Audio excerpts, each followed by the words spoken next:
Hello student, आज हम class third की हिंदी का पाठ 8 पढ़ेंगे। पाठ 8 में है आपके बालक भरत। तो देखिए, इसमें वीरता की कहानी बताई गई है। प्राचीन काल में एक वीर पराक्रमी राजा हुए थे। उनका नाम क्या था? दुष्यंत। उन्हें शिकार खेलने का बहुत शौक था। एक बार वो शिकार खेलते खेलते कण्व ऋषि के आश्रम में पहुंच गए। उस समय ऋषि आश्रम में नहीं थे। उनकी मुलाकात किससे हुई? शकुंतला से। वह शकुंतला की खूबसूरती देखकर उस पर मोहित हो गए। फिर क्या हुआ? शकुंतला महर्षि किसकी पुत्री थी? विश्वामित्र की और मेनका की पुत्री थी। ऋषि कर्ण ने उनका पालन पोषण किया था, जिस कारण वो कण्व ऋषि के आश्रम में ही रहती थी।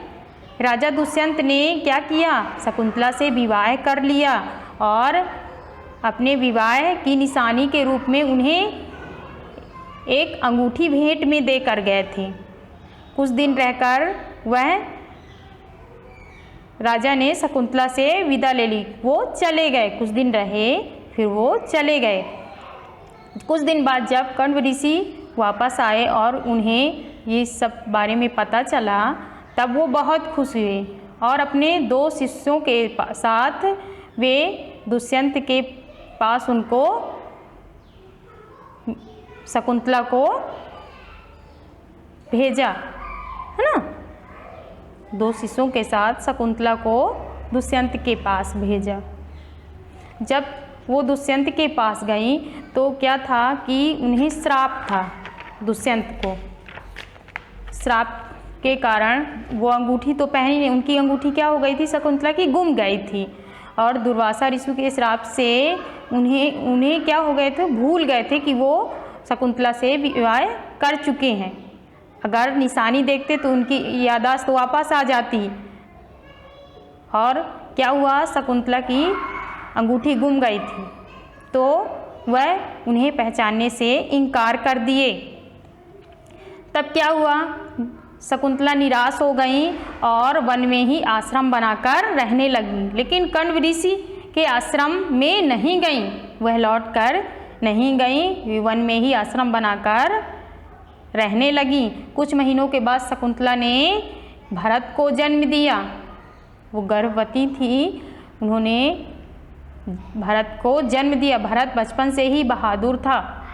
वह जंगली जानवरों के साथ खेलता था। बड़े बड़े शेरों, बाघों के दांत गिनता था। उनको प्यार से थपथपाता था। उधर राजा दुष्यंत को शकुंतला की अंगूठी मिल गई। क्या हुआ था? उनकी अंगूठी मछली ने निगल लिया था। मछली को चीरने पर मछुआरे ने पाया तो वह अंगूठी राजा दुष्यंत को दे। तब उनकी याददाश्त वापस आ गई और वह शकुंतला को ढूंढने के लिए निकल पड़े। जब वह निकल पड़े तो उसी वन पर पहुँचे जहाँ उनका कुटिया बनाई थी उन्होंने। वहीं पर पहुँचे और राजा भरत के पास पहुँचे, है ना। खोज में गए थे तो संयोग से वो उसी आश्रम पर पहुंच गए जहाँ भरत शेर के सबकों से खेल रहा था। तब क्या हुआ? दुष्यंत ने ऐसी तपस्वी और साहसी बालक नहीं देखा था।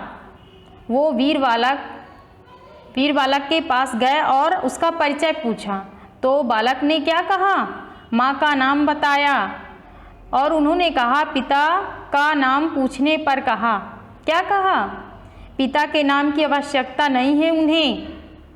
जो अपने पैरों पर खड़े हों उन्हें पिता के नाम की आवश्यकता नहीं है। उसी समय शकुंतला 2 साधुओं के साथ भरत को बुलाने आई। सब बातें जानकर दुष्यंत ने भरत को गले से लगा लिया और पत्नी तथा पुत्र को लेकर अपने नगर आ गए। दुष्यंत के बाद भरत राजा ने अपने पूरे भारत में क्या किया था? एक छत्र राज्य किया था। इसीलिए भारत के नाम पर ही देश का नाम भारत पड़ा। अपने देश का नाम भारत क्यों पड़ा? भारत के कारण ही पड़ा, क्योंकि उसने एक छत्र राज्य किया था, इसलिए भारत के नाम पर हमारे देश का नाम भारत पड़ा। देखिए, हमें भारत की तरह साहसी, निर्भीक बनकर स्वयं का, अपने माता पिता का एवं अपने देश का नाम रोशन करना चाहिए ना। भारत जैसे ही बनना चाहिए, वीर साहसी। तो देखिए, पेज नंबर 22 में आपके शब्दार्थ दिए गए हैं, वो आपको याद करना है, ये आपका होमवर्क है। Okay, thank you.